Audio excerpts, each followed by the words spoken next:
Hello, in this video we start describing the vowels, and of course we will be using different parameters that we have used so far for the consonants. So basically, well, there is one parameter that stays stable for all the vowels in principle, which is the glottal action. So by nature vowels are voiced. Sometimes you have voiceless varieties or voiceless versions of vowels in different languages, and if you have to transcribe those allophones, you would just add a little circle below the vowel, something like this. Or for example, in the case of vowels with a long stroke in the lower part, then you would add the circle on top of it just to make it more readable instead of putting it below the vowel. There are also some languages that make distinctions between different voice qualities for the vowels. So the word will change its meaning depending on whether you pronounce the vowel with breathy voice or creaky voice or just with modal phonation. We have to pay attention to labial action, right? So as you see, most of the vowels come in pairs, and by convention, the vowel on the left is unrounded, whereas the vowel on the right is rounded. That means that you have a lip protrusion to produce that vowel. As for the manner of articulation, vowels are, well, just vowels, but following the logic of degree of constriction that we have used to catalog the different manners of articulation in the consonants, sometimes this vertical axis is compared to some kind of manner of articulation within the class of vowels. But as I said, manner of articulation is just vowel. But then we get high vowels or mid vowels or low vowels with a lot of different possibilities in between.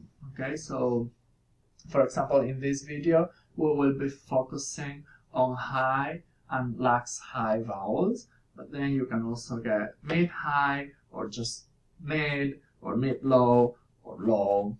Sometimes high vowels are called closed and low vowels are called open, but from an acoustic point of view, it doesn't make a lot of sense to characterize a sound for where it is more open, because what really gives the resonances is the place of the major constriction. So saying that, for example, an A is open because it's wider in the middle of the mouth cavity doesn't really tell us a lot, because what's important for these vowels, like the A kind vowels, is that there is a constriction in the pharynx.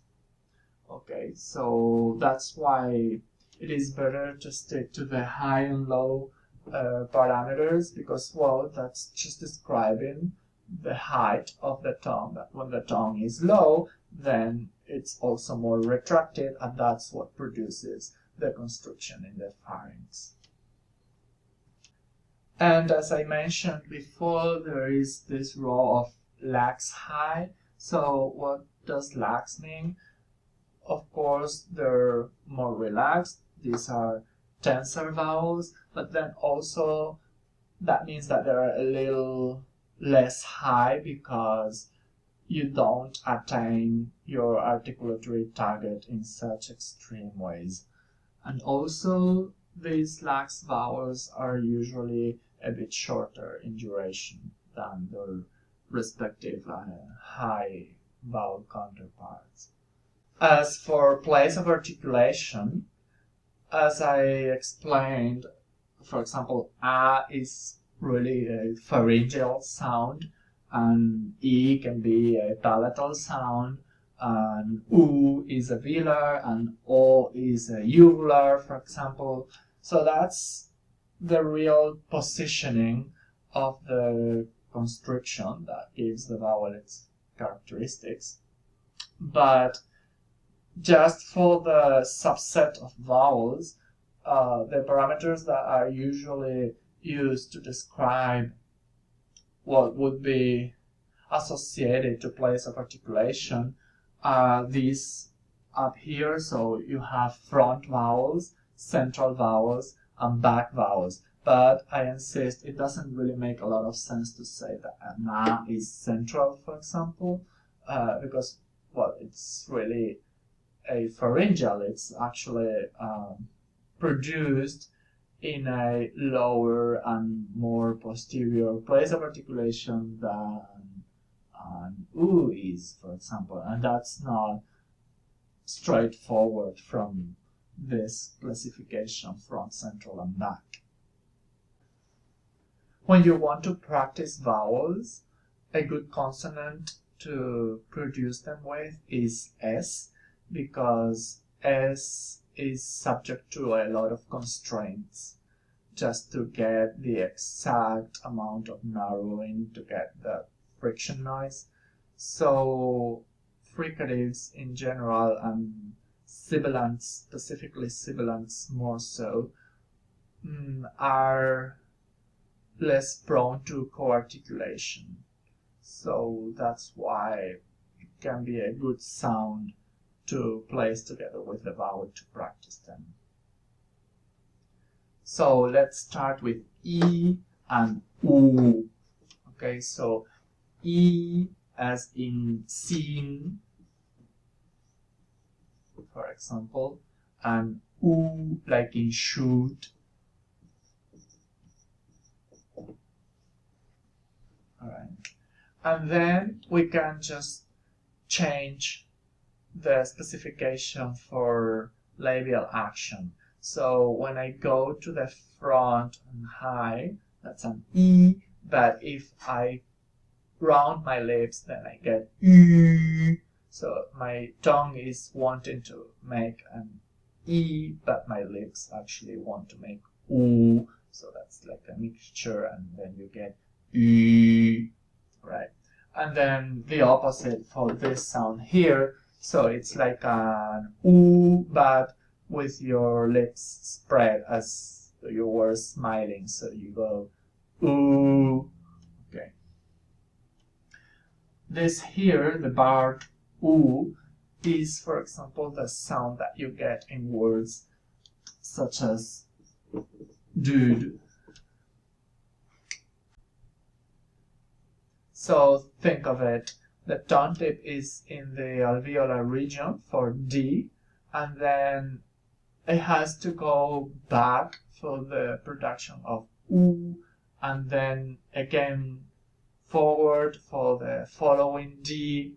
So it really doesn't have so much time to move between such extreme positions. So you don't really produce dude. You say something like dude, dude. Okay, it's also not so extreme as dude, but it's not dude, it's dude.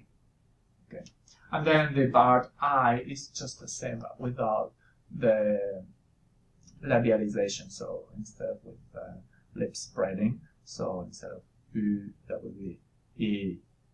Okay, and now the lax high vowels, small capital I must be something in between E and A.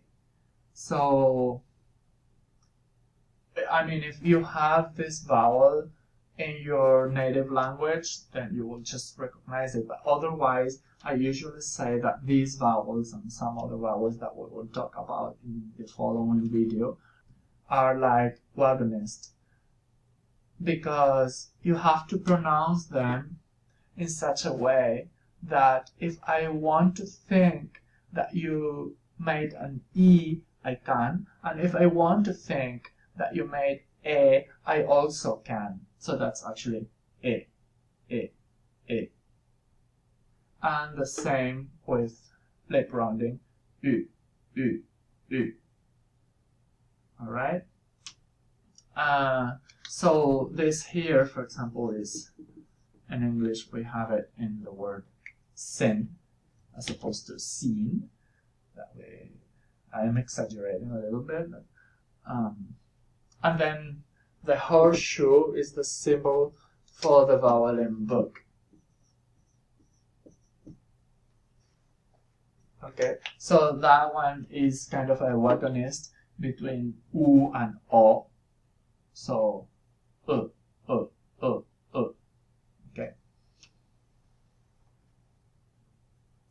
So that's all for this week.